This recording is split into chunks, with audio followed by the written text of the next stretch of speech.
Okay, we can go. Camera's on, mic's on.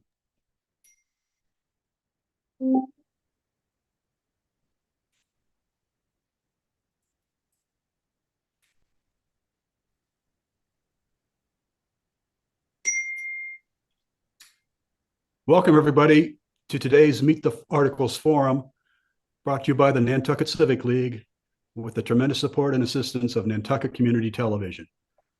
My name is Scott Wilson, and I am the co-president of the Civic League, along with my good friend, Charlie Stott. The Civic League is a 501c3 nonprofit corporation and is strictly nonpartisan. Our mission is to preserve the island's resources, improve the quality of island living, educate the public on island issues, and encourage participation in island government. This forum is one in our regular series of Meet the Articles forums, supporting your informed participation at Nantucket's annual and special town meetings. The next town meeting is a special town meeting that will take place Tuesday, November 4th, starting at 5 p.m. at the high school. This STM was called by a citizen's petition filed by Captain Brian Borgeson, and is the first town meeting called by a citizen's petition in a very long time. I think I heard 40 years. And as you all know, this STM is devoted exclusively to the question of short-term rentals, or STRs, and specifically to the two articles, 1 and 2. Article 1 is sponsored by Captain Borgeson, and Article 2 is sponsored by the Planning Board and originates from the work of Dave Iverson. Mr. Iverson will be joining us today. Captain Borgeson was invited but is working today. Edward Stanford will serve as Captain Borgeson's designee. Article 1 seeks to codify, or perhaps recodify, in the zoning regulations, the right to lease houses as a primary right across the island. Article 2, on the other hand, seeks to codify the right to rent houses as an accessory right in the zoning regs and would impose a number of additional restrictions on short-term rentals as a general bylaw. This issue has divided the island, or perhaps I should say it continues to divide the island, as it has done for the past 5 years. The letters to the media have been deeply felt. The town's committee and board meetings have been passionate and contentious. To illustrate our division, the planning board voted 3-2 to support Article 2 after a 4-hour public hearing. The next morning, the finance committee voted 4-3 to support Article 1 for another 4-hour after another 4-hour public hearing, and it also voted unanimously not to support Article 2. A few days later, the select board did not even take a vote because they were deadlocked at 2-2, thus not endorsing either article. So here we are. Our format today will hopefully give our two advocates a chance to make their points to you, the voters, in a straightforward manner. Our format is question and answer based. After introductions and opening statements, we'll turn to questions which I will pose. Both speakers will be given a chance to answer all of the questions that are not otherwise specifically addressed to only one of them. I will strive to be impartial, and I will work to clarify the positions of both participants. Importantly, throughout today's Zoom, those of you watching can submit questions via the chat feature on your Zoom toolbar. Please submit your questions only, not opinions, advocacy pieces, or rants. We will try to get to as many of your questions as we can. You can start providing them now. Please note that we will not tolerate personal or ad hominem remarks. It's about the issues, not the people. We appreciate your attendance and participation today. And with that, let's get started. And we'll start with introductions, and I'll ask Edward Sanford first to go ahead and introduce yourself and give us a little bit about your background. Oh, you're on mute. All right, I got it. Scott, thank you. So for those of you who don't know, here's a sort of a brief biography of me and my interaction with Nantucket. Both my mother and father's parents, my grandparents, came to Nantucket in the 1920s. My mom and dad, as a result, met on island as teenagers. They got married and they summered on Nantucket their entire lives. My first summer was in 1951 as an 8-month-old.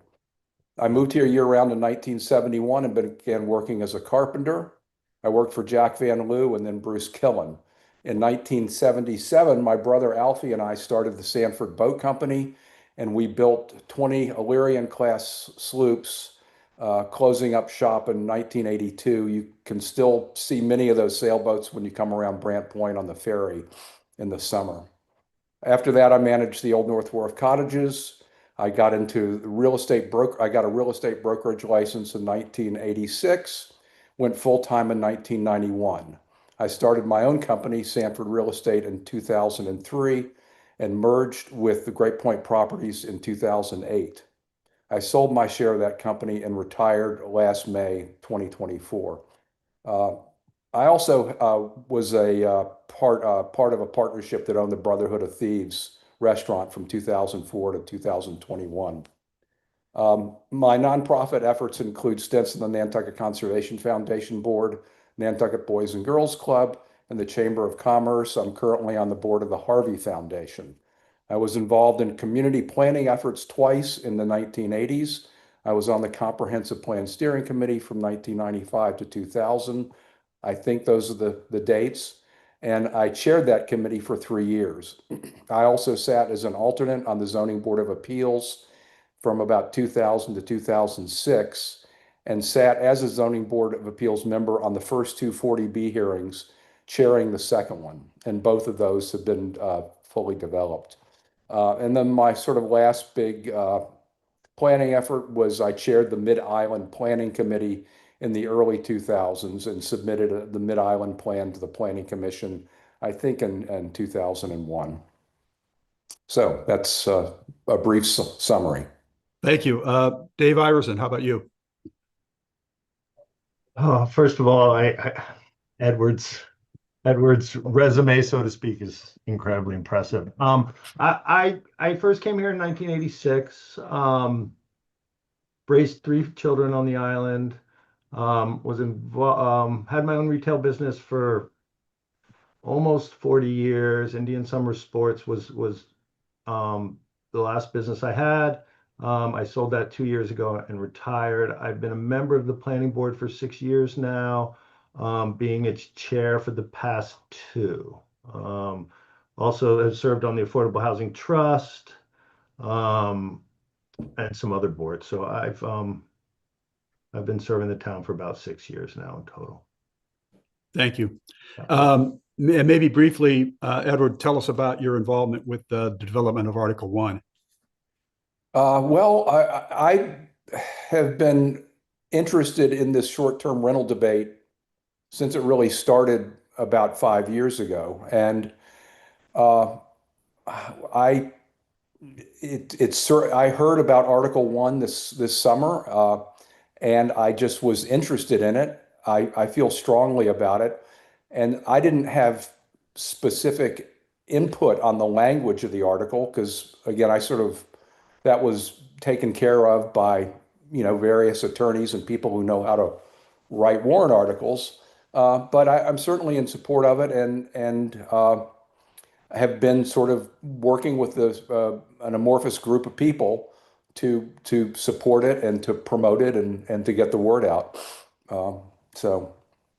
And Okay. just, I guess for the audience sake, Brian let me know yesterday morning that he could not be here today because he's got a fishing charter. Right. So I admit, although I have spent a fair amount of time on this article, that caught me a bit off guard.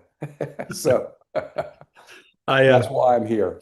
I did have a question as to why he's not participating, and I want the audience to know that he and I swapped emails at 4 o'clock in the morning 2 days ago, where he conditioned his commitment to appearing on whether or not he was going to have a charter on Saturday. It's the shoulder season, and he's trying to make as much as he can, and I don't blame him. So yeah. So just where that aside. Mr. Iverson, maybe you could tell us about your role in the development of Article 2. So I'd like to start off by saying I've been involved at some level in this debate since the beginning. So,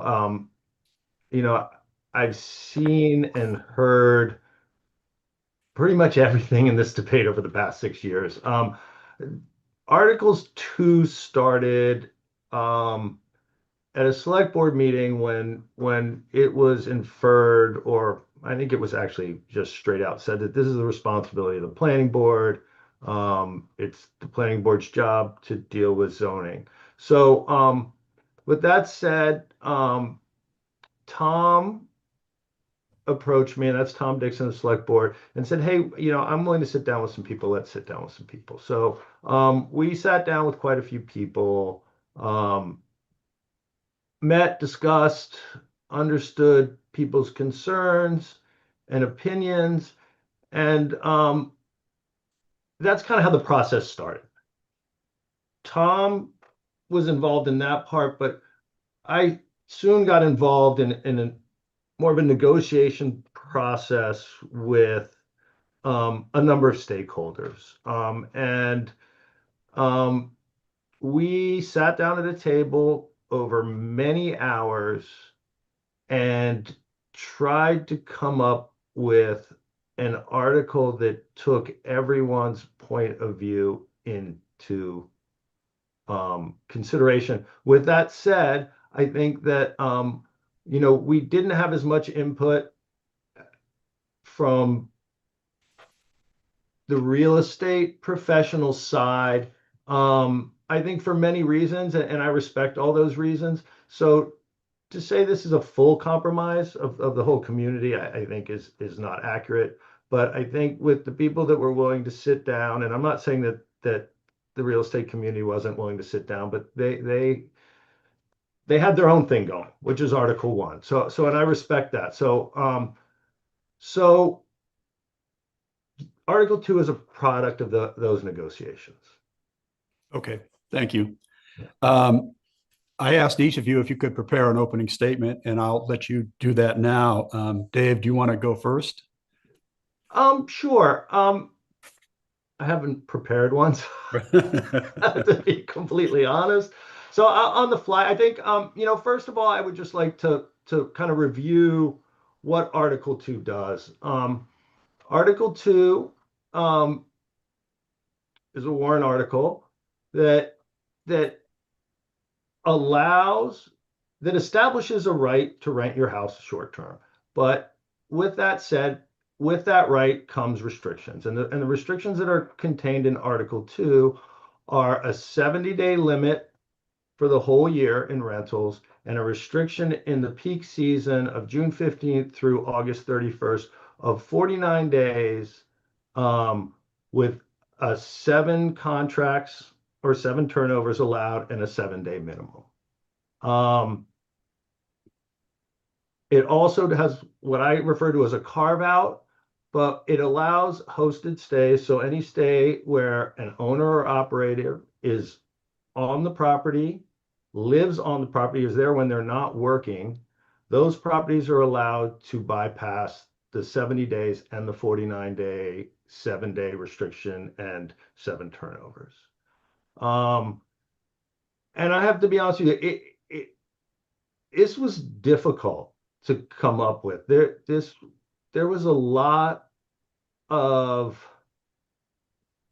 negotiations. So it was difficult. And I think what people need to understand here is I think that we have to look at ourselves as a community that's come to a fork in the road, right? And there's no other options. We need to take one path or the other, or this is going to continue for one, or the greatest fear is the ruling that's hanging over our head, which is far more restrictive than Article 2, that basically just says that if you want to rent your STR, your legal right to rent an STR is as an accessory use in your primary dwelling.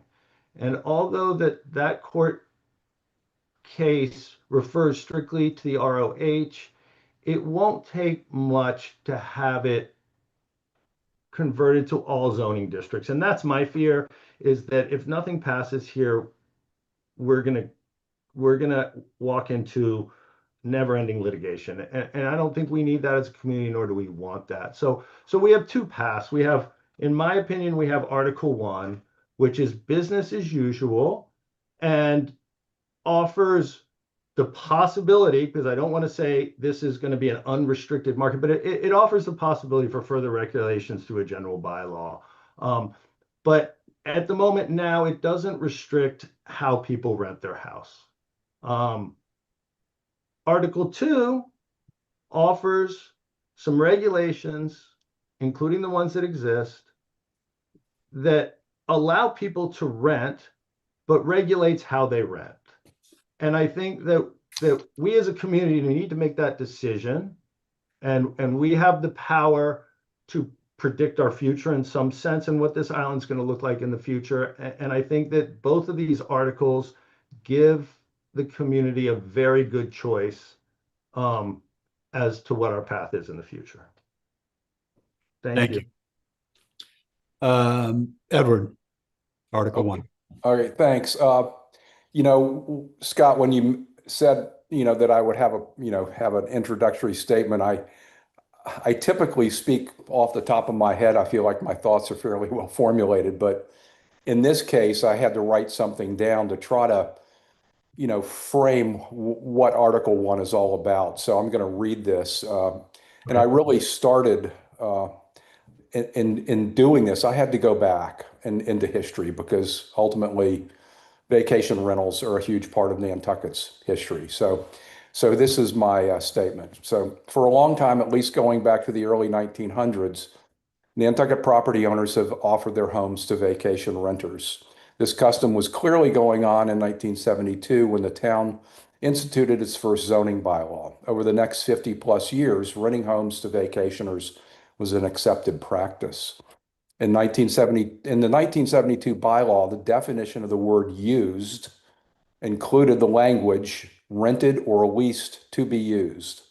This is important because we have what's called a permissive zoning bylaw. This means that for any use to be legal, it must be explicitly mentioned in the bylaw. The bylaw was completely overhauled in the early 1990s, and that definition remained intact. However, in 2015, at a town meeting, there was a warrant article 64 that was called Miscellaneous Technical Changes that struck that entire definition of the word used, thereby eliminating any reference to any type of rentals in the zoning bylaw. That amendment was approved by a 2/3 majority voice vote. As there was no other mention of renting in the zoning bylaw, this created a significant legal problem, conceivably making all rentals illegal. On December 31st, 2018, Governor Baker signed the short-term rental tax law into being. Beginning July 1, 2019, any tenant leasing a residential property for less than 32 days had to pay a rental tax of 5.7% to the Commonwealth and 6% to the town in which the property resides. Thus began the short-term rental discussion. In 2020, Act Now came into being and started targeting summer vacation rentals as an illegal commercial use in residential zones, assaulting affordable year-round housing and causing traffic congestions, among other ills. In September 2021, Catherine Ward filed a complaint with the Nantucket Building Department claiming her neighbors, Linda and Peter Grape, longtime Nantucket seasonal homeowners, were violating the zoning by renting short-term. The building commissioner and the ZBA denied Mrs. Ward's complaint, and she appealed to the land court. This legal action and resulting lawsuit against the town has been largely financed by Act Now. The case was heard in December 2023. In March of 2024, the judge ruled that short-term rentals were not allowed as a principal use under the Nantucket zoning bylaw and remanded the case back to the ZBA for them to determine if the Grapes rental activity was a permissible accessory use. I won't dig into the details, but there has been a second appeal of that ZBA decision, and currently the town has appealed the second appeal to the state appeals court. It is important to know that the judge has ruled in his second ruling that rentals on Nantucket are currently illegal due to the 2015 zoning amendment. This case still hangs over the town's head. Act Now has succeeded in casting significant doubt on the historic tradition of renting homes to vacationers. Article 1 seeks to restore the right to rent and clearly defines all rental activity by placing a Y, a yes, in the use chart for both short and long-term rentals. This is in keeping with the island's history as a seasonal resort community. It's also important to note that approval of Article 1 is subject to the existing short-term rental regulations established in Section 123 of Nantucket's general bylaws, which I believe were established in 2022 or 2023. And new regulations and restrictions can be brought forward at any future town meeting. Locally owned small businesses depend greatly on visitors. Having been an owner of the Brotherhood of Thieves restaurant for 15 years, I know full well how important summer and shoulder season activity is to sustain a profitable ongoing business. Over 90% of our visitors stay in private residences.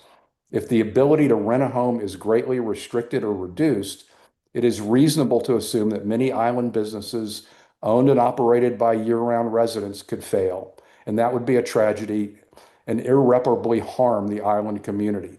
So I encourage everyone to vote for Article 1 and put the control of short-term rental activity back into the hands of island residents.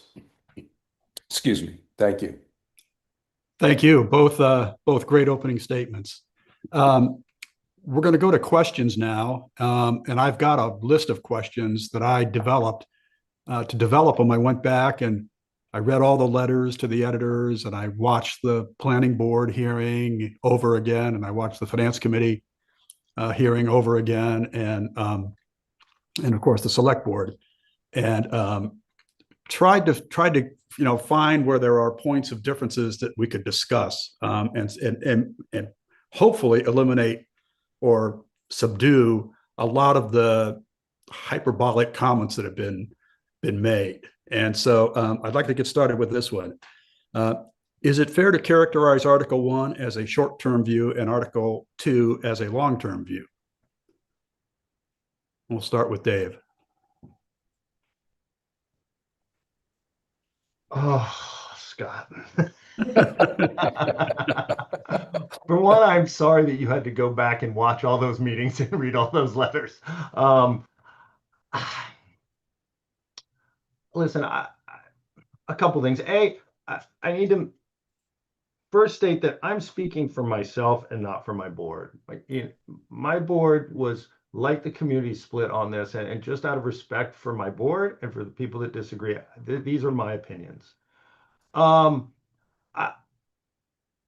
don't think I'm not sure that's a fair representation, to be honest. I think that there is avenue still, as I suggested in my opening statement, as Edward suggested, to further regulations. The difficult part of that is how willing is the community going to be to do those. So I don't know. I think that with Article 2, what we're doing is we're setting the stage. We are implementing some regulations on how you can use your property, and saving us from those battles in the future. So I don't think it's fair. No, I don't think that that's a fair comment. I would push back on that. I think that Article 1 still gives you the ability to regulate meaningful through a general bylaw. I think the problem on the Article 2 side with the people that I sat at the table with is their desire to make these changes in a way that were more durable and a little more difficult to change. Edward, do you have anything to add to that? Yeah, I mean, I generally agree with Dave. I don't think this is a matter of long-term versus short-term. Really the urgency that we feel about Article 1 is the lawsuit, which is hanging over the head of the island community. And if we as a community don't pass appropriate zoning regulations, it could well be that the Boston judge, once this winds through the appeals court, could come back and essentially tell the town that short-term rentals, and maybe all rentals for that matter, because of this technicality in the zoning bylaw, are illegal. And I don't think anybody wants that. I don't need to expound on that terrible scenario.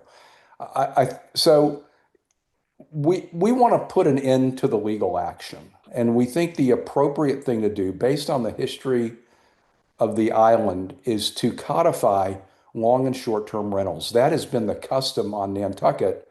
I mean, my grandparents rented houses in the 1920s. So that's 100 years ago.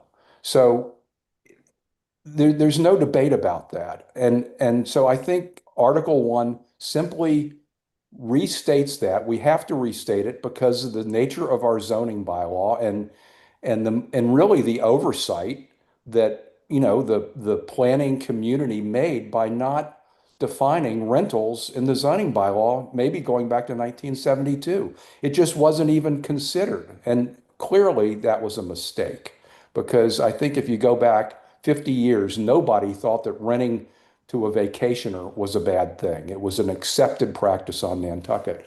So there's an urgency there, but in terms of it's not a short term or long term. I agree with Dave. I mean, I want to stress, and I firmly believe that if Article 1 passes in the 2026 town meeting, warrant articles can be submitted that would further regulate and restrict short-term rentals beyond what we've done so far. So there's no attempt in Article 1 to prohibit that. And when you talk about the rhetoric, I worry that sort of rhetoric surfaces, that's creating this sort of false narrative. So I want to make that clear that this is the first step. The last thing I'll say about putting the restrictions in the zoning portion of an article, I think that's risky because we're guessing at what these restrictions may or may, how the restrictions may or may impact really the economy of the community. That's really where it falls to. And if a restriction is in the zoning bylaw and it passes, and 2 years after the fact, people realize that there are a significant economic fallout from that restriction, then you have to go back and try to get 2/3 of the town meeting to vote to change that restriction. And that could be very difficult to do. I think these restrictions belong really in section 123. They're easier to amend because it takes a majority vote, and they're easier to enforce. I think that's the reason why they're in both sections of Article 2, because from an enforcement perspective, a general law is much easier to enforce. You can levy fines, you can do all sorts of things. If it's just in the zoning bylaw, you end up in court the way that the current situation is. So I agree with Dave. I don't agree with the long or the short term situation at all. Thanks. The Article 1 proponents at the planning board public hearing, were pretty vocal about maintaining what they called their property rights. Yep. Where's the line between renting your house as a right and renting it as a business that might need to be regulated? If you've got the Copley Group with 8 houses that they're clearly just running as a business on the island on one end, and you've got my wife and me with our house at the other end looking to rent to make some money. Yeah. Where's the line? If you have the answer, let me know. It's a very difficult question, and it's one of my concerns. And let me say that people like the Copley Group, and I think Norm Levinson is largely sold out. Right. I know he sold 4 or 5 of his properties. I think those pure investor owners are a significantly small part of the rental community. I think they really, and I'm going back to when I started as a broker in 1991, nobody was buying a house to rent it. They might have been renting it to help pay a few bills, but they were buying it to use it. And maybe they said, well, this is a great investment because of the long-term capital appreciation of the value of the house. But it was never based on a rental model. And I can remember talking to people about it. And it just didn't work. But I think what happened in 2009, 2010 with the Great Recession is the government started giving money away, literally. 0 interest rates, the quantitative easing and all those things that we saw. And it just made real estate investment very compelling. And coupled with that was this huge demand to be on Nantucket, and people saw the ability and prices probably in 2010 were 30 or 40% of what they are today, maybe even lower. So it represented an opportunity for investors, admittedly. And we did see an influx of those people, and they turned it into good business. And we still have that today. I think it's, and again, who knows, but my opinion is we're looking backwards to worry about the investor owner. I think that was a brief period in time when all the economics fell into perfect sync, and it made sense to buy a Nantucket house and be able to and try to rent it for 8, 10, 12 weeks of summer and run it as a business. I personally don't, I'm not thrilled about that model. I mean, we've been here, all of us have been here a long time. All of us came to Nantucket, for, I would say, emotional reasons and not financial reasons. Uh, but having said that, Scott, I don't know how you write a rule that can limit an investor owner, but maybe not hurt the other vast majority of people that are renting for whatever purpose. And, I'll stop in a second. Bobby DaCosta, I thought at last year's town meeting, made a really strong point that if he or anybody got into a difficult medical situation, and let's say they had to go to assisted living or to our island home, and the only way for them to pay those bills and keep their house would be to rent it, a lot. I feel I have a hard time saying no, that you can't do that.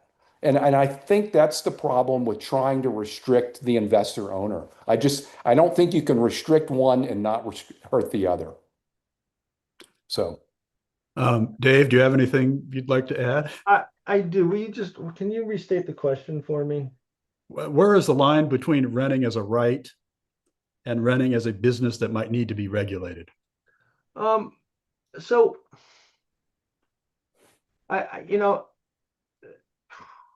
for one, I think there's a big difference between a commercial use and a business.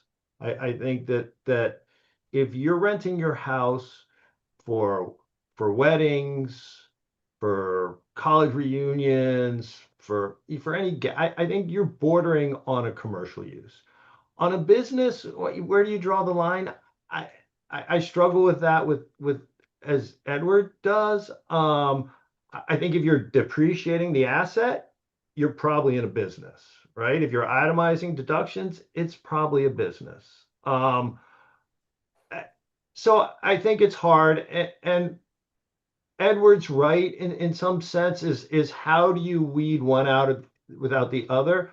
But I think that if we go into this thinking that the interest rates are going to stay at 6 or 7% forever, that's a really bad frame of mind. We have to expect as a country that Nantucket's going to become an attractive investment once again. I mean, history has shown, at least in the run we're in now, that that property appreciation alone, without even renting, could probably net you a good amount of money upon sale of your property. I hear Edward saying that it is impossible to craft a piece of legislation that does everything. And I think we've been down that path. I think that the work group did a really good job taking everyone's interest into account and doing their best to regulate this in a way where nobody could possibly get hurt.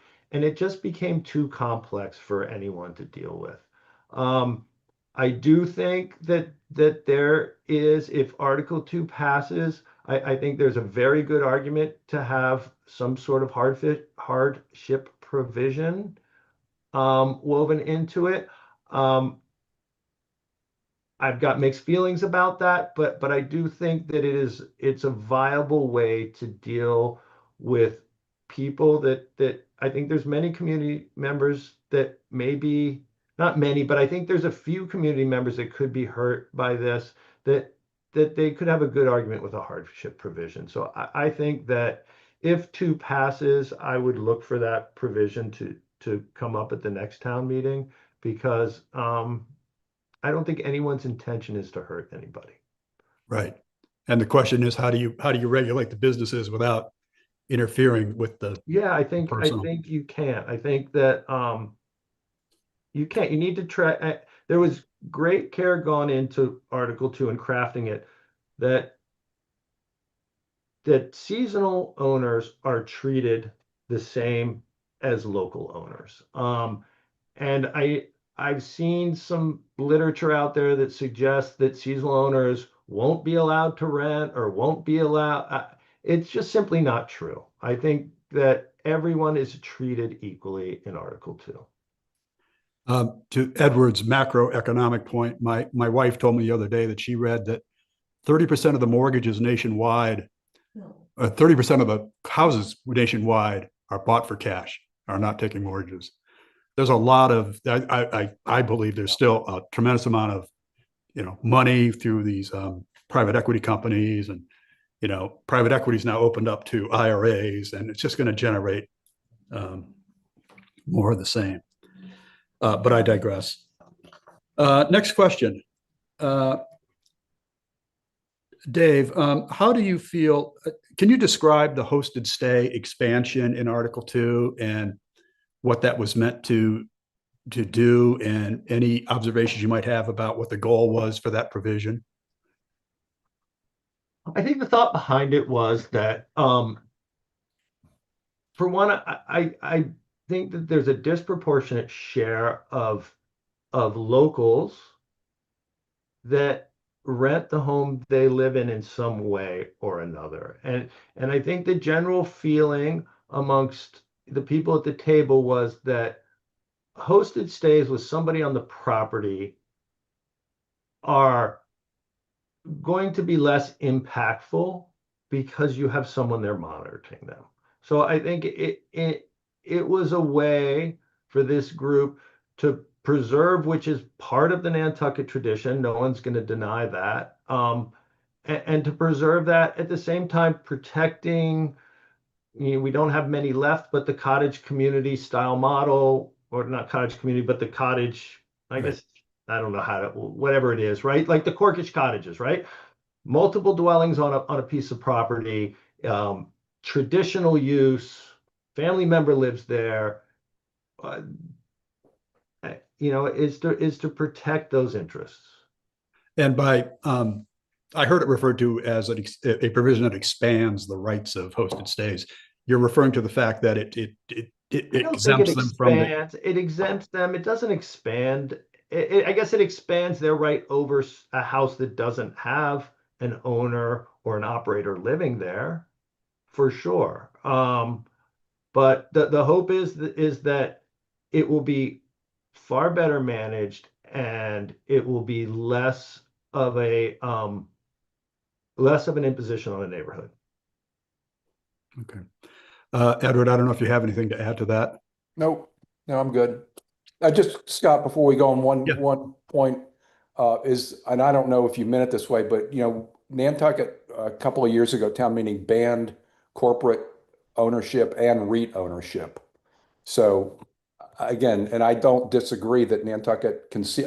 It's hard to believe with $37 million purchases of basically tear down houses that there's still great investment opportunity on Nantucket. But I do think that people come to Nantucket and they buy. They are making an investment. We've all made investments. I don't think any of us bought our property thinking we were making a bad investment. It's probably turned out to be far better than we ever imagined. But again, that investment doesn't come because of short-term rentals. It becomes because there's a huge demand for people to come to Nantucket. We see it constantly in the post-pandemic real estate market. I mean, it never ceases to amaze me. So, thank you. Dave, I'll start with you on this one again, and you'll see why. One difference in the two articles is that Article 1 would make short-term renting permitted by right, whereas Article 2 would make it an acceptable accessory use. Is one better than the other? You're muted. I think in this instance is different, and I'm going to be completely honest here. In the use chart was a bargaining tool I was using, and it was slid over on the table, and it wasn't slid back. But I think that what people need to understand is that we are defining your right to rent as 70 days in a year and 49 days in a time period. And so we've defined a use. So the A or Y doesn't matter. We could put a Y in the use chart and it wouldn't change Right. this warrant article at all.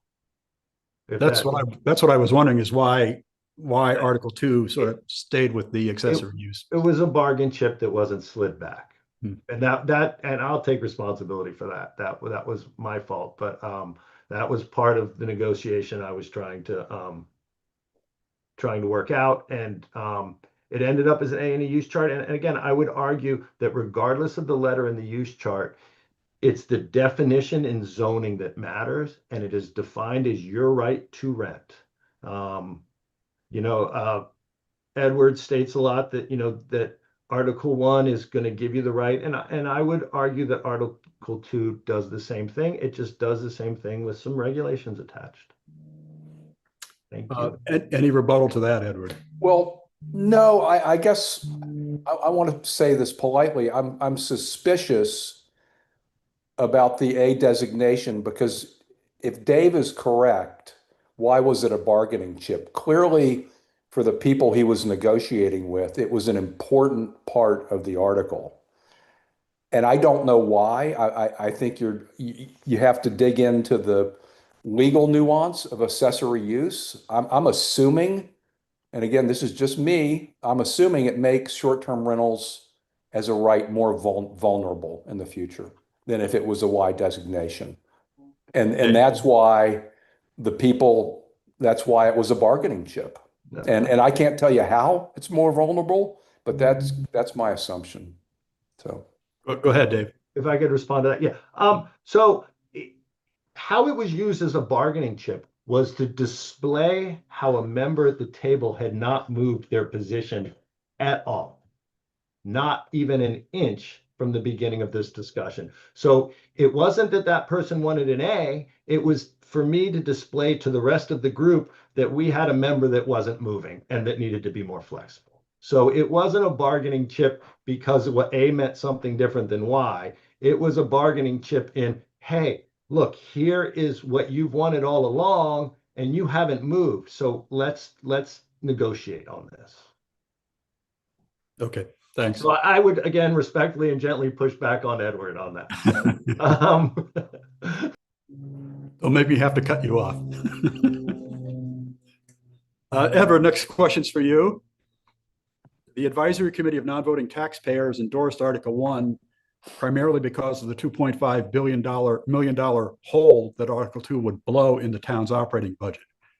Was that fair and justified? what, that number? That statement. Say, I think well, the number is up to interpretation or discussion. I think it's fair to look at Article 2's restrictions, 49 days in the peak season and 70 days total, and be worried what impact that's gonna. The point of Article 2 is to reduce short-term rental activity. I believe, and Dave will have his chance to say yes or no to that. So that's my inference on Article 2. So if you reduce short-term rental activity, you're going to reduce the short-term rental tax the town collects. It's as simple as that. The bigger concern I have is the impact on the local economy, and I think it's interesting on the 49-day thing. That's done in let me think. It's June 15th to August. It's done in a 76-day window, I believe. And you can rent 49 days of those 76 days. Now, to go back to your question about the investor, owner, renter, all they need to do to fill in that blank time is to find one 32-day tenant. And they are out there. And, again, in my experience, when I was at Great Point Properties, when the rental tax law was passed and we had people that were renting for multiple weeks and maybe getting up to a 4-week rental, we always said, look, just rent for 3 more days and you don't have to pay the rental tax. In effect, those 3 days are free.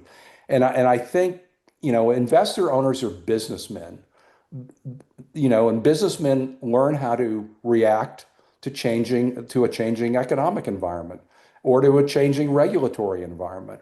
So my guess is for that hole that the 49-day limit creates, all you need is one 32-day tenant. And then what you have is there's no change in activity during the summer season. You're going to have and even if you don't rent, the houses are going to be used. Okay. But my big fear is the 70-day limit, because ultimately homeowners, even investor owners, are going to go for the easiest possible place to fill that 70-day limit. And that is in June, July, or August, or early September. That's when a huge chunk of the business is. And then all of a sudden, say starting on the 15th of September, there is no house available to rent short term. And I think if that is an accurate worry, again, we're all guessing at what the impact of Article 2 is, but if that feels like an accurate assumption, then what happens to the shoulder season? For me, I think it basically shuts the island down. 90% of the short-term renters are renting houses on Nantucket. So where do they go? They can't, we don't have enough hotel rooms to accommodate these people. So it seems like a very scary proposition to limit the rentals to 70 days, because I personally think it's going to do significant damage economically to the community in the shoulder seasons. And the shoulder seasons, a local business needs every customer it can get to survive. July and August are a cakewalk. But when you get to June or September or October or November, you need every customer that walks in the door. And I just worry that Article 2 will put a huge damper on that. So, and then one other fact, I was looking at the short-term rental tax receipts I've gotten from the finance department, and interestingly, it surprised me that 39% on average of the rental tax receipts are collected for rental stays September, October, and November. So what happens to that 39% of revenue if basically, with the 70-day limit, everything's sort of getting jammed into that June through mid-September rental period?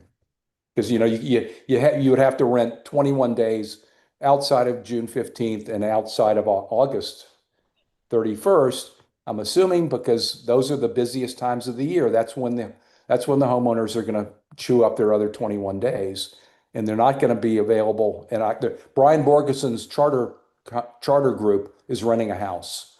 Those folks would not have a house to rent with Article 2. So that to me is the scarier economic impact. So I guess the $2.5 million, yeah, I think it's reasonable. I don't think it's, you're asking Brian Turbot to make a very complicated financial calculation. And it's very complicated. So I think it's a reasonable place to start. Dave? I think Brian did his job. He, his job is to protect the town finances and to plan for worst case scenarios. I personally believe, and is that number lies, there's going to be an impact. It lies north of 1 million, I think south of 2 considerably. But I think it's hard to have that discussion without looking at the bigger picture of town finances, right? The town brings in around $235 million a year. It has a $138 million budget. It has over $200 million of capital programs just on deck, not even to mention what's stacked up behind that. So if you add that $1.5 million to $2 million into that, and I don't want to be cavalier, $1 million is a considerable amount of money, but in context to the town's overall economic well-being, it's a percentage or two. It's not a huge number. I think that a discussion about the overall economic impact of Article 2 on the island is really difficult to have without a really good understanding of the amount of rental nights available and the amount of rental nights used. For instance, in 2024, there was in the June 15th through August 31st, there were 90,000 rental nights available. It's simple math. How many rentals did we have? How many did we use? What's the inventory? And so we only use 70,000 of them. So I think it's important for people to understand when we start talking about running out of rental nights, or that we're not going to have the capacity to support our economy, I would push back against that a little. It will have an effect. I think the great unknown is how the market will respond to these, because we're not capping the amount of rental units that are available. We're just, or two is just regulating how they are used.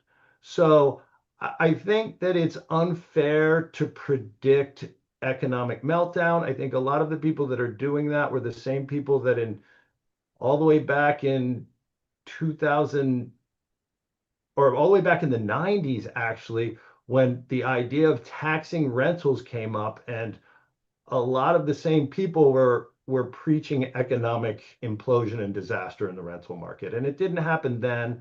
I think it will have an effect. I don't think it's going to have the effect that that a lot of people are projecting here. Last year, short-term rentals were down a little bit. Meal taxes were up a little bit. Yeah. So I think that, yes, there's an effect. I don't believe that it's going to have this cataclysmic effect that some people represent. You know, I'm with Edward. I've been, for 99% of the time on this island, I've been in a business. I've been in a retail business where I counted people walking in the door. And a couple things I come away from that is that many years this island was absolutely packed and my business was absolutely in the tank. So I think that business has more to do with the spending habits of the people that come here than the amount of people that are here. If I had a penny for every customer that walked in my door and said, "Hey, Dave, I'd come in more often, but who wants to go to town?" So I think it's, as Edward states, it's very complex. But I would argue that markets typically move to fill in vacuums. And if we are lacking rental units, that is an opportunity the market will find to fill back in. Thanks. Thank you. New question. A proponent of Article 1 has noted that town administration has successfully developed the procedures for enforcing existing rental regulations concerning home registration, corporate ownership, and tax collection. That being the case, does an argument against Article 2 on grounds of the lack of the town's wherewithal to enforce the new regulations hold water? And Dave, will go to you first. Can you repeat that again for me, Scott? I'm sorry. To shorten it, the regulations that we have in place on short-term rentals are working, are being enforced. Everything's working. Mm-hmm. Does that take away from the argument of the Article 1 supporters that the town won't be able to enforce new regulations? So I think, and listen, this is what I worked hard to do, was to give. I'm an elected town official, and I think that I was elected by people on both sides of this argument, and so I worked hard to give the other side a voice here, and I think that the articles we have now in 123 are good, but the two proponents felt strongly that we need regulations that regulate how those properties are rented. And that's what two represents. So I'm not going to speak poorly about the regulations we have. I think they're great. But I think that the people that Article 2 represents feel strongly that regulations on how properties are used and rented are important, not just regulations on who owns them, whether they create noise or trash. All those are good, but Article 2 represents a fair portion of our population on this island that feel that short-term rentals should be regulated in a more meaningful way. Thank you. Edward, do you have a response?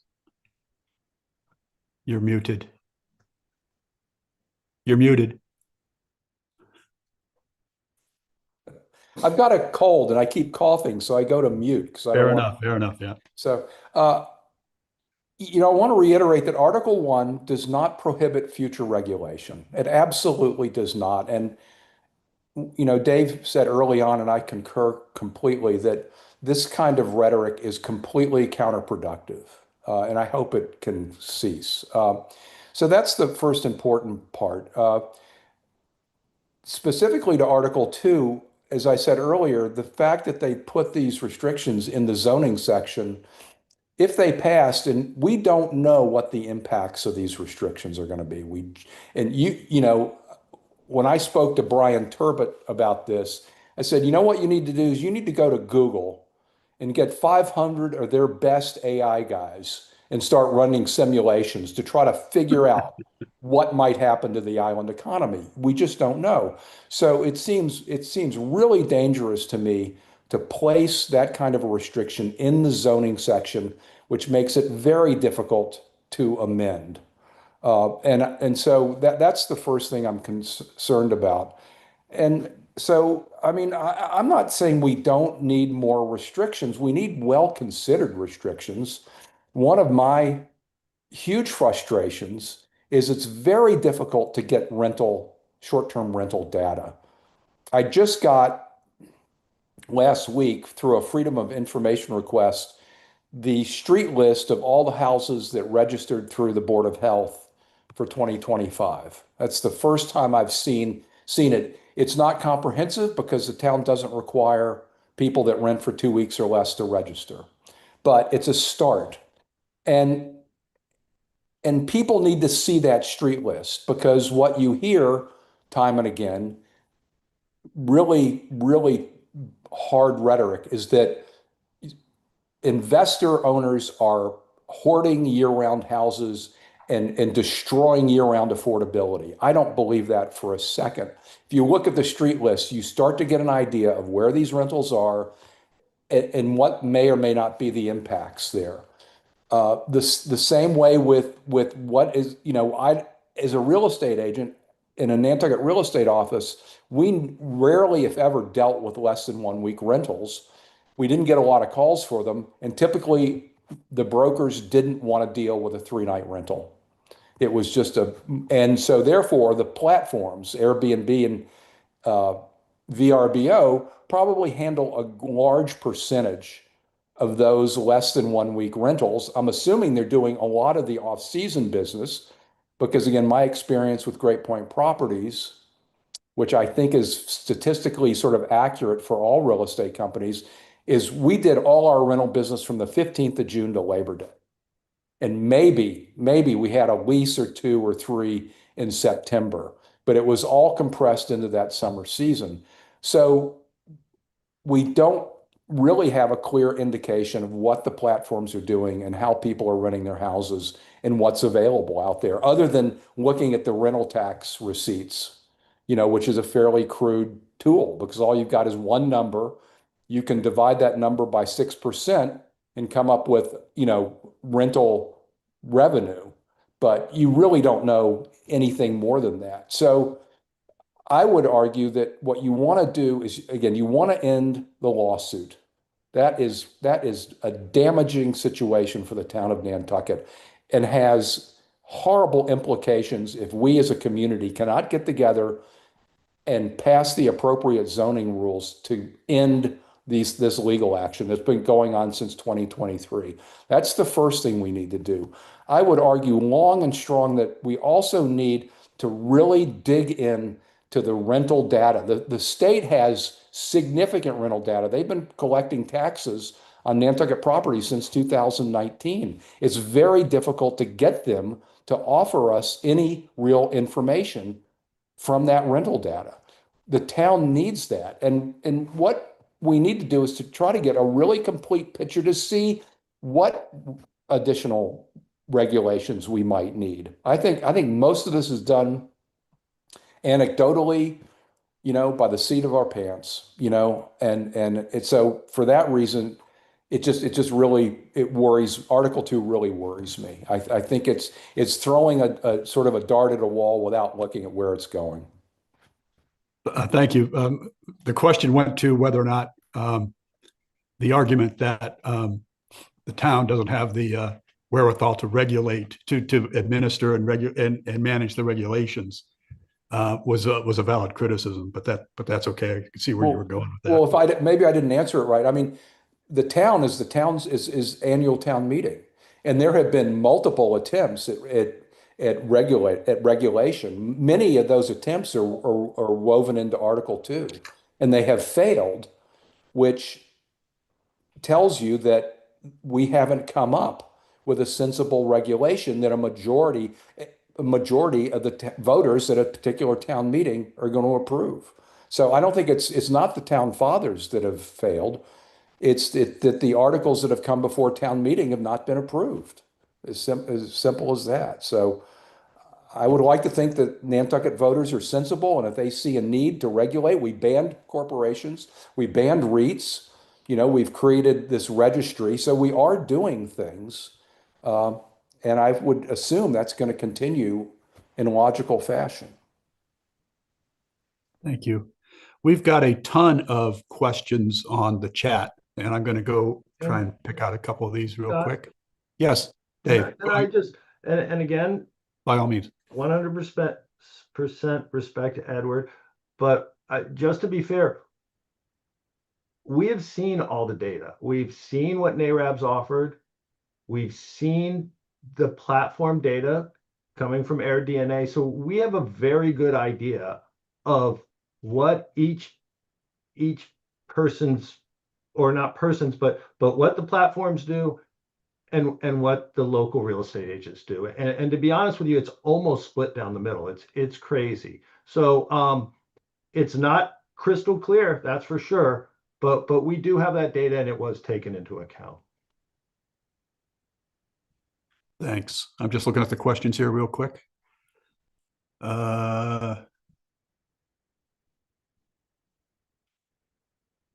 Sarah Ellis, given what Mr. Sanford said, we have a good number of investor owners due to the 2010s that will continue. The STR business model negatively affects their year-round neighbors. Why would we vote to do away with any protections we might have at this time?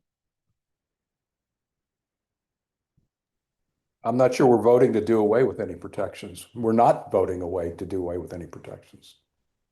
The regulations that are in place are still going to be in place. Linda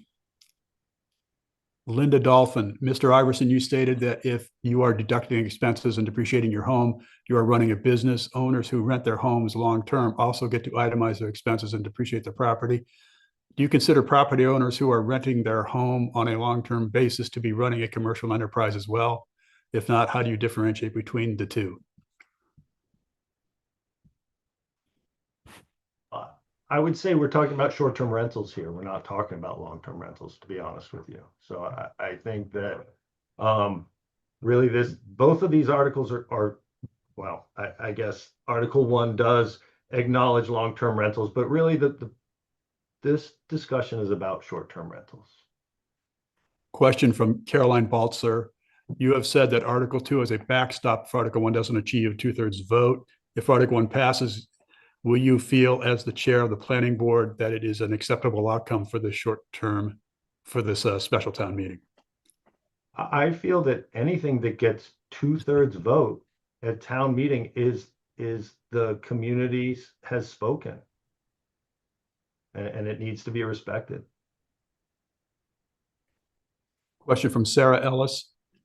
What do you say to year-round community members who are negatively impacted by STRs in their residential zone? I have seen multiple real estate people, proponents of Article 1, claim that STRs are not harmful and that no problem existed before Act Now. Well, what little I can talk about that is I know there's a rental hotline, and last year, or I guess maybe it was this year, there were 5 phone calls about complaints about rentals, several of which were just inquiring whether the house in question had a was appropriately registered with the town. So I don't know what is being disturbed. I do understand the issue of somebody renting a house for a week or 2 weeks and then leaving, and somebody else coming in and doing the same thing, as opposed to somebody living in the house year round. I get that social dynamic. We live in a seasonal resort community. We have always been a seasonal resort community. I think to a degree, maybe I think that COVID and the pandemic has really accelerated Nantucket's popularity for whatever reason. I feel like we went through the pandemic and we went through about a 10-year appreciation in 2 years. And Nantucket has become infinitely more popular. It's just amazing. I think we're all amazed at how popular and in demand this island is. And so I think there is an intensity there, but I don't know what upset that year-round. Well, I don't know where the year-round communities are that they're talking about. Maybe it's Fair Street, maybe it's Orange Street. I don't know. That's never been defined. So I don't know. I don't have an answer for that. Again, and the last thing I'll say, this is about a 10-week issue. I don't think there's any year upset in neighborhoods today, October 25th. We're talking June 15th to the end of August.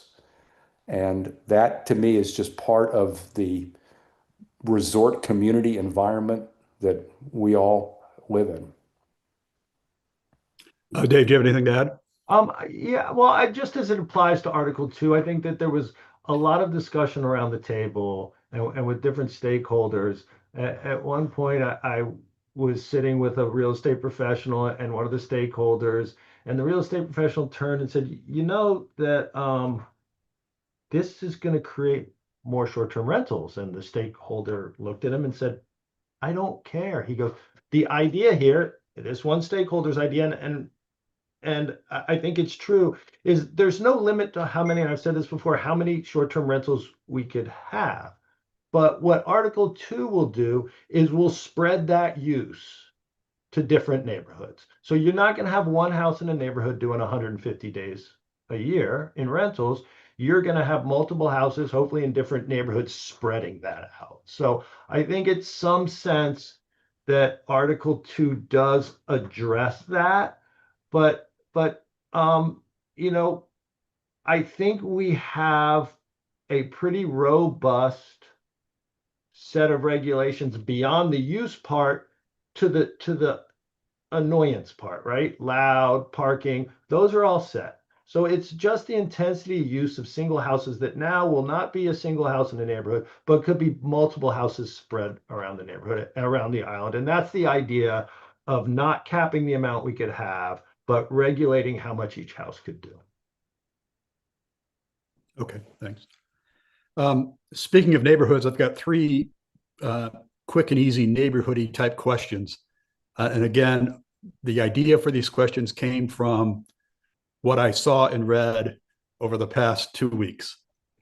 First, true or false, lost neighborhoods and lost homes don't come back. Dave, true or false?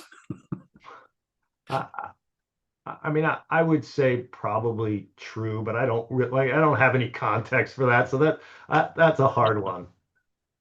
Edward, anything to add? Agreed.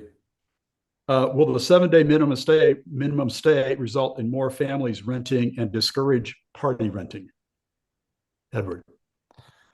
I don't know who rents for less than 7 days. I think there's this image that has been created that somebody that wants to come to Nantucket for 3 or 4 days or 5 days are coming to party. And I don't think that's an accurate description of those people. I think that what we're faced with is a place that every year gets more and more expensive to visit. And so for somebody who maybe 2 years or 5 years ago could rent a house for a week and still loves to come to Nantucket, can't afford to do that anymore.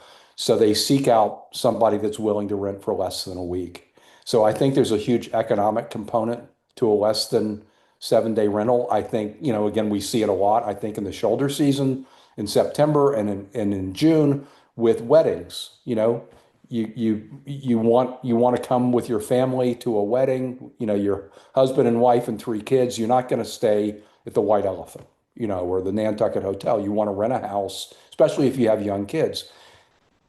Are they partiers? I just think that sort of gross description just doesn't fit with probably a vast majority of the people that are renting for less than a week. And I do think it's a big economic issue. If we cut out the less than 1 week rentals, you're just making Nantucket more expensive. And that's where we're going quickly. Any thoughts, Dave? Yeah. So again, kind of, I'm going to go back to the negotiation table on this one as well. I favored getting rid of it because I think that it really doesn't matter if we're saying 7 contracts, right? That people have the right to use that as they wish. And if they wish to just use it for weekends, I think their neighbors should celebrate that they have a more quiet week. Um, eh, it would surprise you to know who was in favor of keeping that. And I'll leave it at that. I think that there's a number of small tweaks that could be made to that would that would make it more palatable for people. And I think that the 7 days, in my humble opinion, I'm not speaking, I'm sure that the people that I sat at the table with are ready to kill me when I say this, but that I think that that's a tweak that could be made because I think that Edward's right that more than anything could have some oversized effects on certain segments of our business community. Do you really think Nantucketers will count the number of days their neighbors are engaging in short-term renting? Or is that nonsense? Who's that for? That's for you first, Dave. Okay, so I think this goes into the longer discussion about regulations. And my opinion on regulations are in place to deal with problem properties. That's really the bottom line. So they're tools we use when we have a property that isn't playing well with others. Will we have the secret police sneaking around and peering in windows? No. I mean, and to be honest with you, that's happening now. I've seen the letters, I've seen the pictures. It's crazy. My view of regulations is that they're in place, they should be followed. 75% of everyone's going to follow them. When we have a problem property, we pull out our regulation book and say, well, we're going to use this, we're going to use this, and we're going to use this to resolve this issue. And it's like speed limits. I mean, how many cars driving out to Sconset are actually driving 45? Like, unless there's mopeds on the road, there ain't a lot of them, but not all of them get pulled over. So I think that to say that if this passes, that we're going to have this secret police knocking on doors and counting nights, I just don't see it happening. Edward, do you agree? Well, maybe the town won't do it. I certainly, sadly, would believe that in denser neighborhoods that I can see that maybe somebody's trying to keep track of a house that they know that rents. And I don't know what they would do, but I would expect if Article 2 passes that there will be a significant increase in calls to the Board of Health to ensure, that the property in question is, if there've been people in the house for more than 49 days, how does the person that's feeling impacted determine whether they've adhered to Article 2 or not? It's a very difficult policing problem, and it worries me greatly. And, so. Question for Dave from Kathy Baird. Article 2's restrictions are replicated in zoning and a general bylaw, as we mentioned before. What purpose is that intended to serve, and who would have primary jurisdiction over enforcement of a violation? I think that John Giorgio spoke to this. It, it gives the town two avenues of enforcement. Is it terrible? No, and I think it's just proper form for the zoning bylaw to, or the general bylaw to reflect the zoning bylaw. And it's nothing more than that. There's no ill intent. And so if there's a problem property, it can be pursued by zoning enforcement and can be pursued by a general bylaw. Edward? Yeah, that's my assumption. I spoke to a couple of attorneys, and that's what they told me, that the general bylaw is an easier enforcement mechanism. In the zoning bylaw, you have to go to the building commissioner, the zoning board of appeals, and then end up in court. Under the general bylaw, the board of health, or I don't know, the select board or whomever, can levy fines, and it's just an easier enforcement. Again, my concern, as I said that before, is that with the restriction on the rental days and whatnot, if it goes into the zoning bylaw and it's not working and it's causing problems, it's a high bar. We've shown how high a bar it is to get a zoning article passed. We've been trying since 2020. It started in 2021, and we haven't succeeded yet. So I would really worry about putting that kind of a limit, a rental limit, in the zoning bylaw. I think it's a dangerous thing. Thank you. Southampton, New York recently enacted a 2-week minimum stay for summer rentals. What are your feelings about that? Do you think they know something we don't know? Well, my feeling is right now, I think 60%, well, this is the NARAB data, and maybe it includes the Airbnb data, but something like 60% of all Nantucket rentals are 1 week or less. So if you, again, it's a financial thing. If you eliminated anything less than 14 days, you've just doubled the cost of coming to Nantucket. And the average rental price on island, I don't know what it is, but I'm guessing it's north of $10,000 a week. And I do know, if you look at the I'm digressing here a little bit, but if you look at the rental tax receipts, that they have been fairly level since 2022. There's very little growth in that in the summer season for short-term rentals. Rental rates have gone up, so intuitively that seems to say that fewer people are coming, but they're spending more money. If you automatically doubled the cost of coming to Nantucket, I think you would have people would just say, we're not coming. And maybe again, that's ultimately what the ideal end for many people is. They just want to push Nantucket back 30 or 40 years when seemingly it was quieter, although I was here 30 or 40 years ago and people were complaining about a lot of the same things. It's all relative, but I think that's a terrible idea. And yeah. Dave? Yeah, everyone likes to compare us to other towns that have done other things, and I think it's apples and oranges, and I think Edwards referred to it a number of times.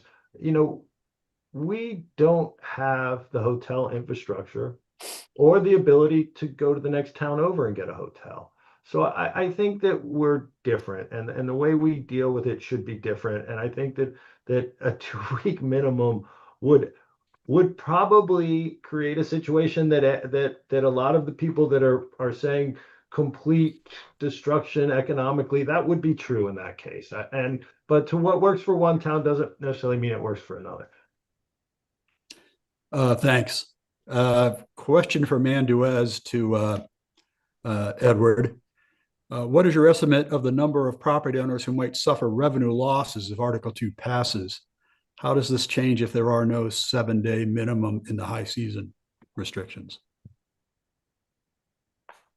Boy, that's a great question, and I'm not sure I can answer it. I think, well, again, the NARAB rental data that we compiled, I think 75% of owners are renting for 50 days or less.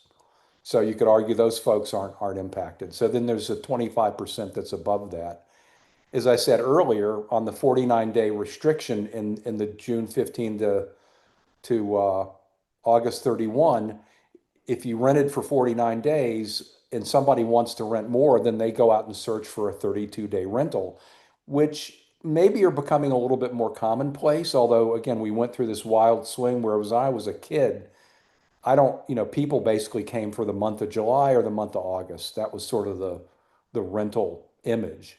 And now that's changed dramatically, obviously, because the world's changed dramatically. So uh, I, I don't, I think the people that are going to get hurt are not the pure investor owner, but the people that are renting their houses for more than 49 days that do so to maintain their ownership.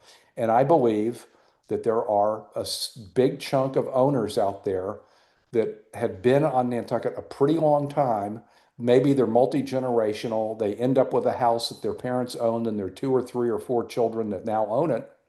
They are emotionally attached to the house, but they need to rent it. And those are the people that I think could be the collateral damage in Article 2. I think the investor guys, they're nimble.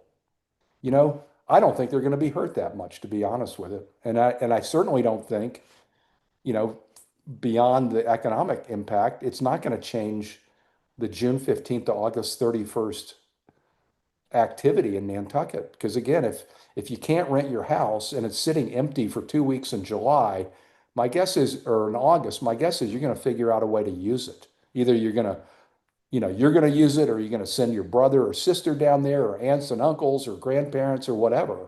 But the house is not going to sit empty, the first 2 weeks of August. So I just don't think there's, a big, as I said, I think the big significant impact, the worry for me is the shoulder season. This is a different kind of question from James Curtin. My question involves timeshares on the island for which we own designated weeks during the year and as well pay taxes to the town. The question is, the STR going to address the rentals the same when they are by the week or by the night as run by the management company for the same? I hope you understood that. I don't. I think it's foggy, but there's no nothing is different for that. I guess since it's a timeshare that there's interval ownership, and I think Yeah. it's like the right goes with the property, and so I think that property would be limited to what is in Article 2, what is allowed per property. Yeah. Let me see here. Will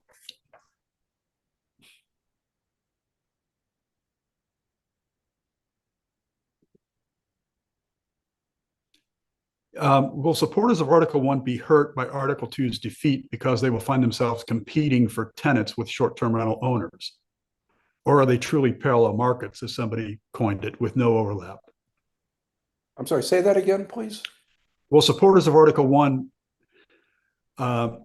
be hurt by Article 2's defeat because they will find themselves competing for tenants with short-term rental owners? Or are they truly parallel markets with no overlap? The question is, you're fighting hard to preserve the right of every Nantucketer to rent their house if they need to. but when it comes time for them to do it, they're going to be competing with the short-term rental market, and may not be able to compete with the short-term rental because it's got a pool and that sort of stuff. Well, that's going on today. I mean, again, the impact of the lawsuit has not hit the short-term rental market yet. So people are renting their houses as they choose to see fit. And yes, there are, to a degree, a parallel market with a higher end seasonal home in like on Cliff Road or in some more traditional summer location versus a year-round owner who might live somewhere mid-island who wants to rent their house or they have a second dwelling. In a way, they're parallel markets because that second dwelling rental is going to rent for a heck of a lot less and it's going to be attracted to a different tenant group as opposed to somebody that's willing to spend, and people seem to routinely spend $20,000 to $25,000 a week to rent a house on Nantucket. So yeah, there is a little bit of a parallel market, but it's going on right today. There's been, the lawsuit that I referenced in my opening statement has not had an impact other than maybe a fear factor. It's not had an impact on the rental market. It's going along like it's always gone along. Dave, do you have anything to add? No, I would agree with that. I've just got a question on the procedure for town meeting, and we sort of talked about this before we went live. I assume that the articles will be taken up at the special town meeting in order, Article 1 and then Article 2. And the question is, if Article 1 passes, is the meeting over, or do we then talk about Article 2? And I asked this question in the context of the planning committee, when they met in their public hearing 2 weeks ago, 10 days ago, you considered Article 1, they considered Article 2, and then they decided what to do about both of them. The next morning at the finance committee, they considered Article 1, they took a vote on whether or not to support it, and then they turned to Article 2. And it sort of, that's sort of the way the town meeting, I think, would go, because you can't talk about 1 and not vote on it before you talk about 2. And so the question is, again, if 1 passes, is it over? And also, before they vote on 1, is there going to be a discussion of 2 together with 1 at town meeting? I'll turn it over to you, Dave. You're not giving Edward that hot potato? Yeah. Well, I'll happy to try to answer it. No, I think so. For one, you can't leave town meeting without doing something about an article. You can't just leave it hanging there, right? It's my personal opinion that if Article 1 passes, that the planning board should reconsider their motion. And again, I'm speaking as a citizen, not as a planning board member. And they should reconsider their motion. And in my honest opinion, I think that the town, or let me get this back. My grandson's at the door, so he interrupted my train of thought. That it would only be appropriate for if the planning board changes its motion, for us to urge the community not to vote in favor of Article 2. And the reason behind that is that 2/3 is a very high bar. The chances of having two-thirds votes achieved on these articles is like getting hit, one person getting hit by lightning twice in the same day. But I think it's the responsible move is to ask the community to vote no, because if it did pass, if let's say Article 1 passes, everyone leaves the room, and out of a freak of numbers, Article 2 passes because a lot of people left, that would leave we wouldn't improve our situation, right? The AG would have to sort it out. There's no guarantees what the AG is going to do. And we could very well come right back to where we are. So in my humble opinion, I would urge my board and the community to vote negatively for Article 2, because because I think the community's spoken at that point. If Article 1 passes, could Article 2 then be amended to strip out the zoning aspects of it? And so that so that there's just a general bylaw with the regulations? Again, my personal opinion on this, because I've talked to some people in the community, they're interested in doing that. Oh.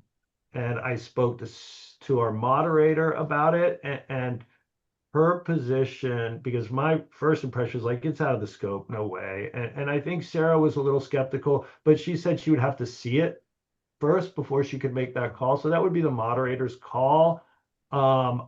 I feel it's more appropriate to let it go and come back at the next town meeting if there's still community members that want to add to the general bylaws that exist more regulation, then that's available to them. You can see how it's, well, the ordering of the articles is interesting, and how this goes forward. It is. There was a lot of discussion surrounding that, but yeah. I guess, yeah.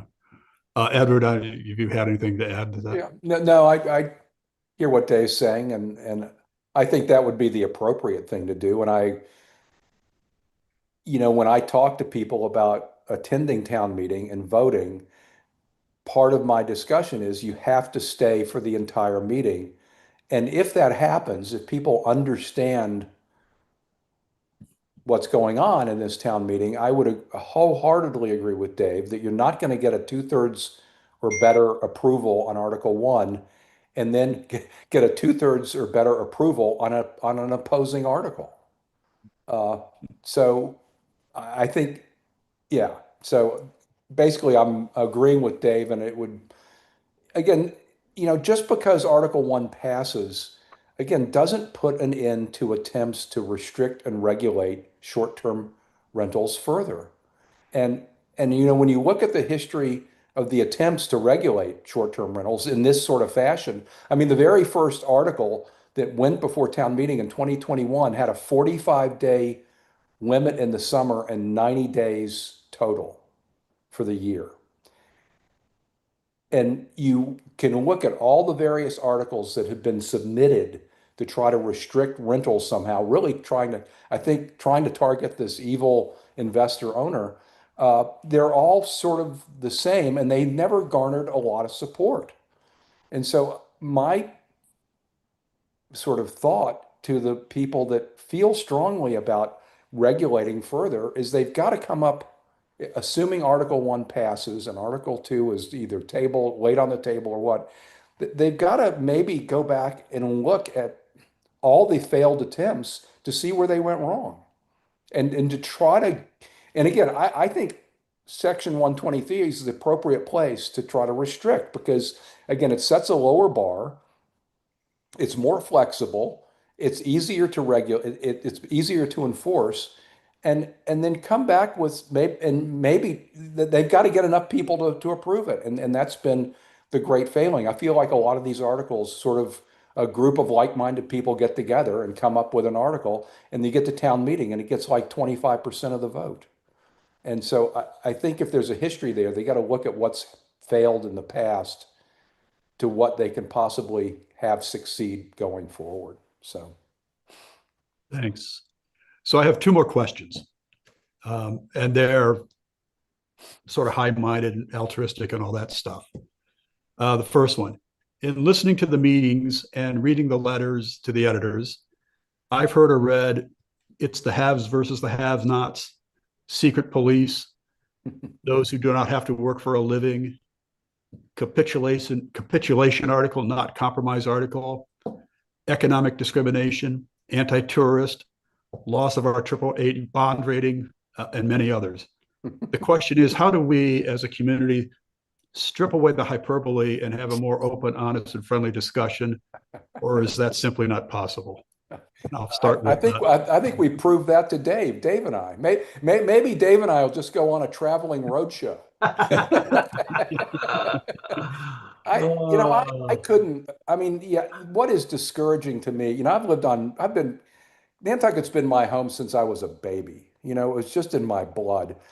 And honestly, what has really discouraged me hugely has been the last 4 years on this short-term rental debate. And what's discouraged me is the vitriol that has been coming out of the people that are opposed to short-term rentals. And much of it is just it's ugly. And it doesn't do, and I wrote a letter in the paper just last week. I said it does the community zero good to talk about secret police and all the things, Scott, you just mentioned. It's highly destructive. And what it does, we're starting to mimic the national political environment, which is there's one group in one room and another group in another room, and they hate each other. And that's not what a small community should do. And it's not how a small community is going to survive and continue on to deal with the problems of the day. I've been going to town meeting. Well, I moved here in 71. My first town meeting was probably in the mid 70s. There were always contentious issues, always. I mean, we had to talk about driving on the beach. Can you imagine what the local populace thought when we said, we got to start restricting beach driving? I mean, there were probably 2,000 people in town meeting about that one. So, in a way, this is just a continuation of the growth in the Nantucket community. I am really disappointed in a lot of the hyperbole that's spilled out, and I think it deflects the real problems. So Dave? I couldn't agree more with Edward. I think it's really disheartening because the hyperbole and the inflammatory rhetoric and all of this takes away from community members' ability to make a good decision, an educated decision on where they fall on the merits of an article. And I think it does a great disservice to everyone involved for that kind of behavior and activity to happen. I think it's very important that we, as whether we like it or not, at some level are community leaders, and it's our job to make sure that the citizens have the information they need to make the decisions they need. So, you know, and even bigger than that, that this really has driven a terrible spike into our community. I don't think, I haven't been here nearly as long as Edward, but I don't recall anything being this divisive. And I think that we need to realize that the haves and the have-nots really are us, is our community. It's our neighbors. It's whatever. So to label people, to be disparaging to them, I think is just, we're all a community. We're trying to do the best for the community. We have opposing viewpoints, and let the supermajority rule on this. And I think it's important that everybody has an opportunity to vote what their heart is, and make an educated decision on this issue. Thanks. I'll try to get this question right, this next question.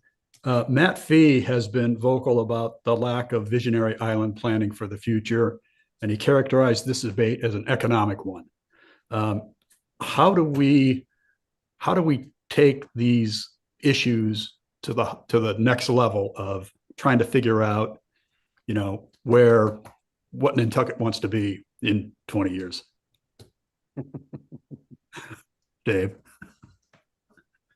You had to throw the Matt Fee effect in here, huh?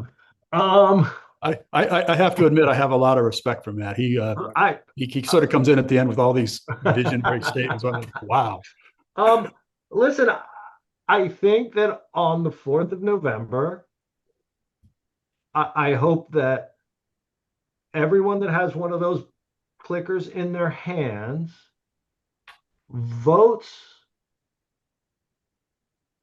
based on real truths surrounding this, and votes on how they see Nantucket as a community going forward. And I think as long as people have accurate information and realistic expectations, I think that we're going to have to really honor what that vote is on the 4th. And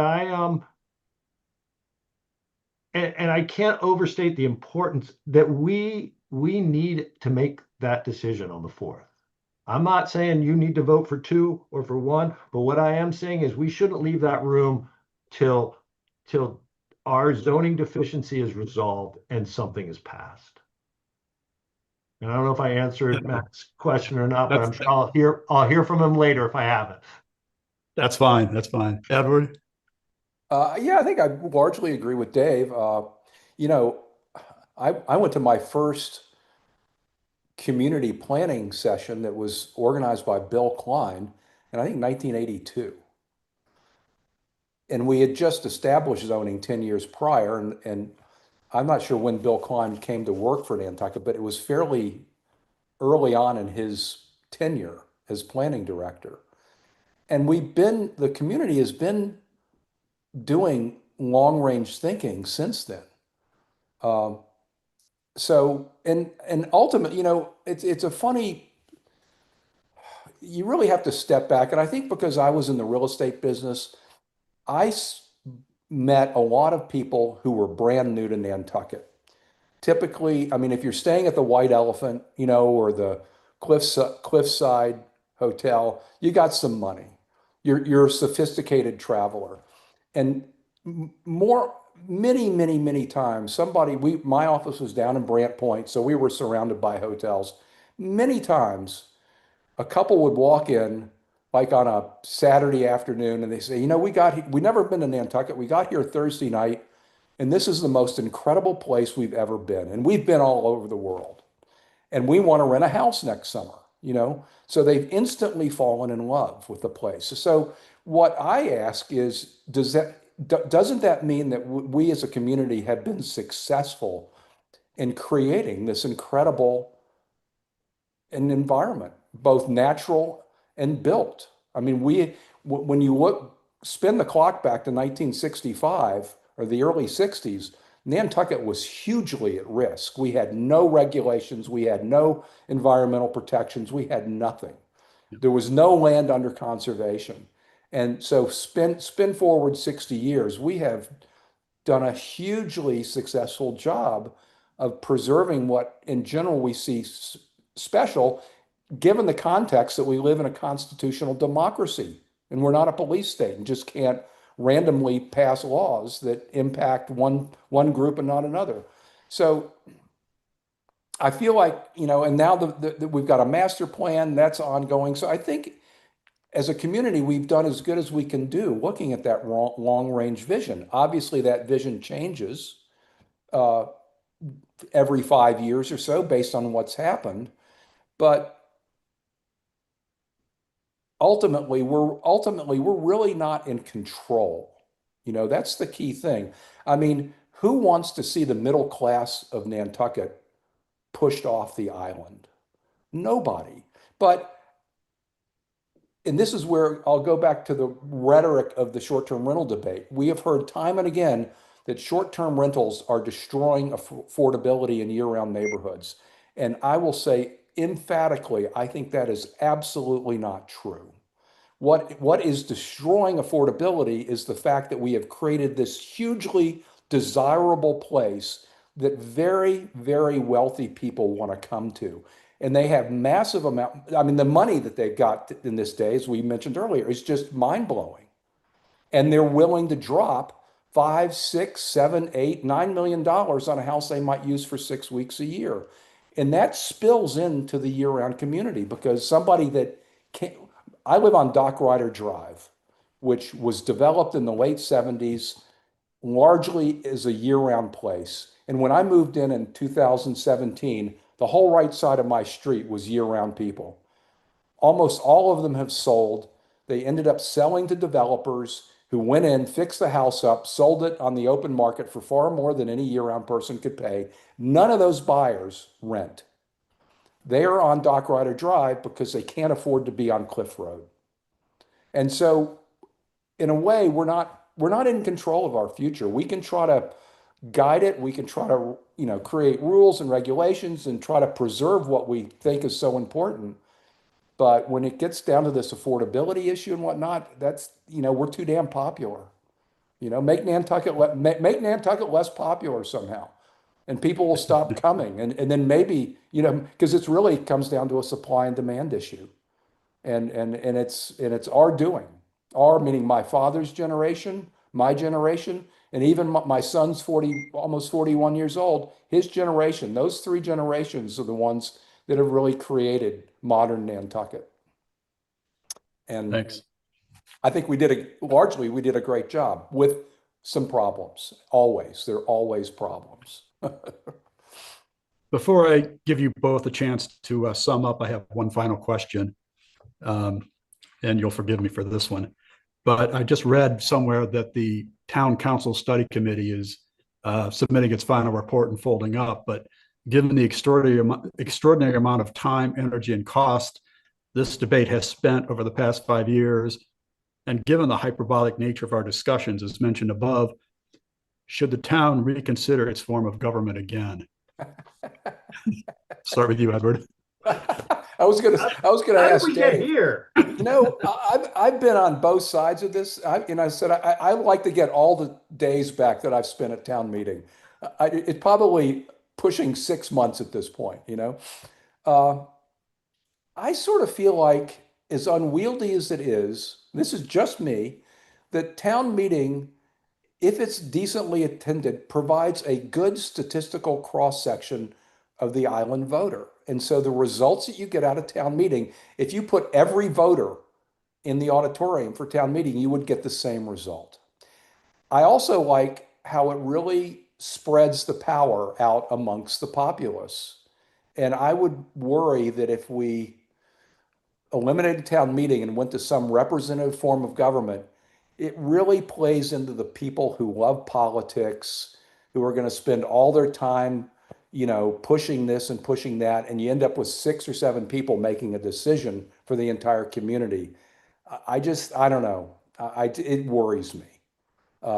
So as hard and as ugly as town meeting can be, and as complicated as Nantucket is in this day and age, I'm not ready to give it up. Dave?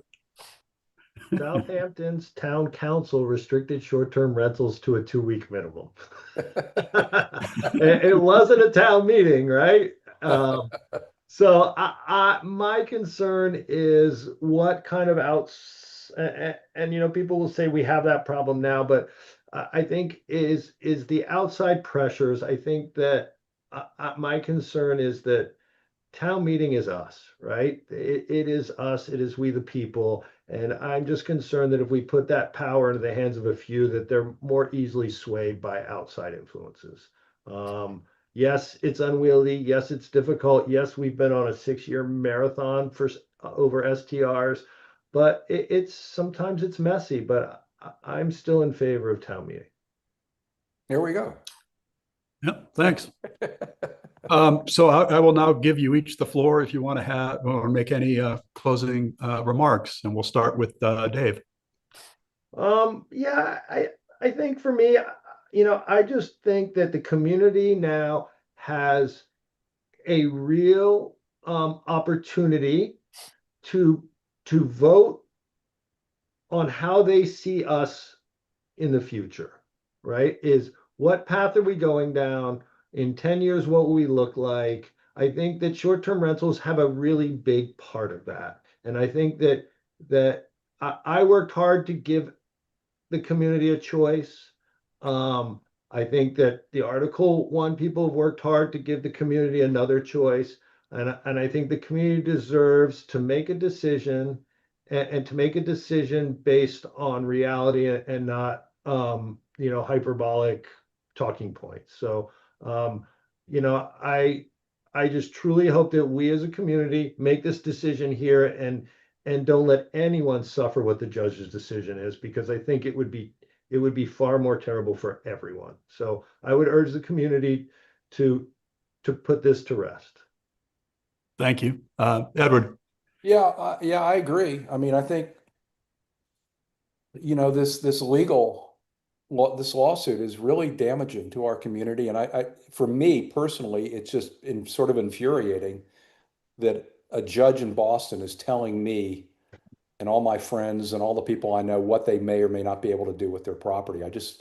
It's almost subverting democracy, to get really angry about it. So I agree with Dave. We've got to put an end to this. Article 1 is a great starting point. It basically reinstitutes the legality of short-term rentals, which was implicit in this community since the beginning of zoning in 1972. And it lays a foundation. If the folks that are concerned and want to restrict or regulate short-term rentals, it lays a foundation for them to get together. And maybe, again, part of the issue is that the discussions are too close at hand. You need a room of 15 or 20 or 30 or 40 people, and you really need to bat this stuff around to try to come to some consensus. So I would hope that Article 1 passes, and that going forward, that sort of commitment sans vitriol occurs. And the last thing, just to be clear, I think it was stated earlier that Article 1 was a real estate article, and that's not the case. I was a real estate broker. I'm retired. I didn't have a hand in writing the articles. I said it's too complicated for my education. But it's really came out of a group of citizens. There's no organization behind it. It's just a group of people that rightly want to put an end to this lawsuit, and this is the best way to do it. Thank you. You're welcome. Edward Sanford, David Iverson, thank you both very, very much for sharing your insights and your expertise and your wisdom. We really appreciate it. Thank you also to my Civic League colleagues, especially Maureen Phillips, Peter Morrison, Rick Atherton, Mary Warrow, and Gail Walker, whose assistance was vital in organizing this forum. And as always, we send our very special thanks to the wizards at Nantucket Community Television, Frank Schott and John Carl McGrady. Well done. A public YouTube video of today's forum will be released later today for on-demand viewing. We'll advertise the link to encourage further viewings in advance of the town meeting. NCTV 8, I think, will also be broadcasting this forum frequently in the weeks ahead. Finally, thanks to all the viewers and those of you who submitted questions to our speakers. We've got a lot of thinking to do before a town meeting. In closing, I would like to emphasize the importance of this special town meeting and encourage you all to attend and participate. The very character of Nantucket is at stake. This concludes our forum.